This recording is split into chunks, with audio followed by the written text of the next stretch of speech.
రాష్ట్రంలో ఆంధ్రప్రదేశ్ అభివృద్ధి చెందాలంటే కలిసి ఉన్నటువంటి పార్టీ అయినటువంటి తెలుగుదేశం పార్టీకి రాష్ట్రంలో మద్దతు ఇవ్వాల్సినటువంటి అవసరం ఉంది. దేశంలో భారతీయ జనతా పార్టీకి మద్దతు ఇచ్చి భావి భారత పౌరులు సుఖవంతమైనటువంటి జీవనానికి అభివృద్ధి చెందినటువంటి భారతదేశానికి పాటుపడాల్సినటువంటి అవసరం, నరేంద్ర మోడీకి సపోర్ట్ చేయాల్సినటువంటి అవసరం ఎంతైనా ఉంది.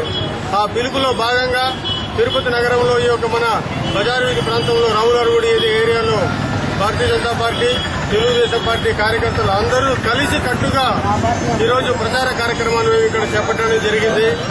ఇదే విధమైనటువంటి స్ఫూర్తితో ఇక్కడ తెలుగు రాష్ట్రంలో ఆంధ్రప్రదేశ్ లో తెలుగుదేశాన్ని అధికారంలోకి వస్తుంది. దేశంలో భారతీయ జనతా పార్టీ అధికారంలో తెస్తాము.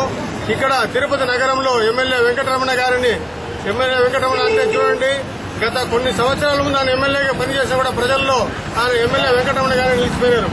అటువంటి వెంకటరమణ గారిని ఎమ్మెల్యేగా నిలబెట్టాల్సినటువంటి బాధ్యత మనపైన ఉంది.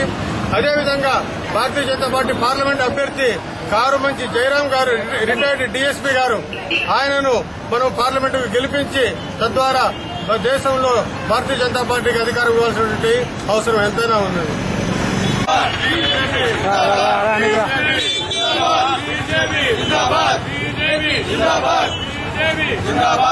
BJP